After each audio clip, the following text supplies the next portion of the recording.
This land, particularly Tamil Nadu, has been a land of devotion. The biggest names in Tamil Nadu are the great sages, saints and seers and siddhas, the Nayanmars, the Alvars, Avayar, many others. We count our history with sages and saints, not just with achievements of the kings.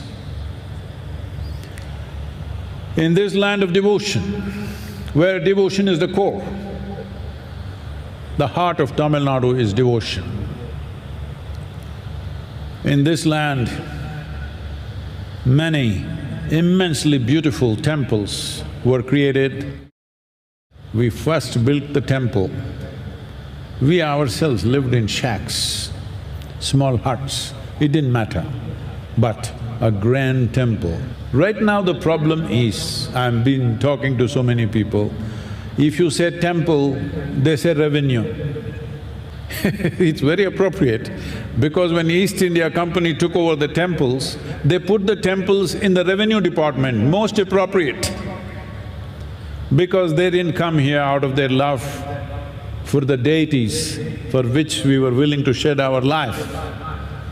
They came here because of the revenue, the wealth, the gold, the diamonds, the land. Not love, not devotion, greed is the ruling force. Now we are still talking the same thing. If you say temple, you say revenue. If I say Kaveri, people say revenue. What about the revenue? I know I shouldn't be speaking this language, but because so many people are not getting it, I'm saying this, please listen. If I say your mother, will you say revenue? If I say your wife, will you say revenue?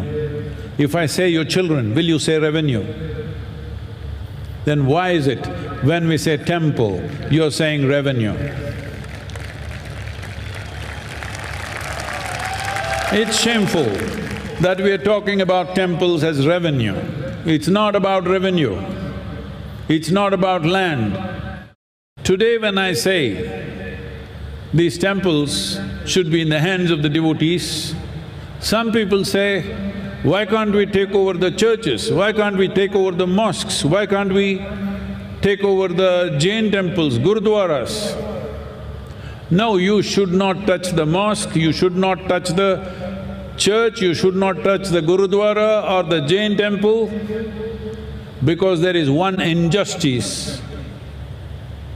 You don't have to multiply that. Instead of solving the problem, you want to multiply the problem. Nobody has any right to take anybody's place of worship, whoever they are, whatever they believe in. If it means something to them, it means something to them, that's all. But in Tamil Nadu, 87%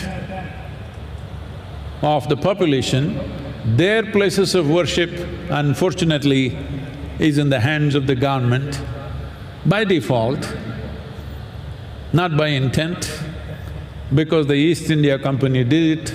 What I am saying is, I'm talking about the fundamental rights of the citizens of India, and I'm talking about secularism, because in my understanding, to be secular means religion does not mess with the government does not mess with the religion. That's my idea of secularism. We must understand this. There's a profound science as to how these temples are built and above all, how they're consecrated. Here in Tamil Nadu, we have temples which have been consecrated by Agastya Muni, by Patanjali Maharishi, and many other sages and saints, particularly the Nayanmars. People think if they take a broom and sweep it, they're managing the temple. People think if they do two pujas, they're managing the temple. No, that is not the management of temple. There is much more intricate science involved in this. It is very important. This is in the hands of the devotees. It is very important that all of you should stand up to make this happen. It bleeds my heart to see that such great effort of the past, such sciences, such tremendous well-being that it brought to this culture, which left us in prosperity, that left us in various levels of scientific development, and above all, a culture which lived exuberantly. Today, we are in a process of decay. The UNESCO, oh, look at these guys, they've all come prepared. Okay. Okay.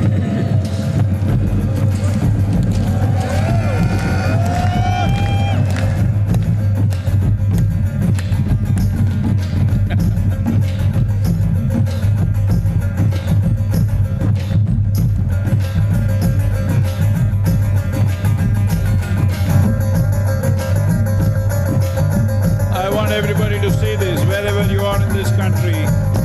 This is what people feel, the soul of Tamil Nadu. This is how they feel. We are not protesters, we are not agitators.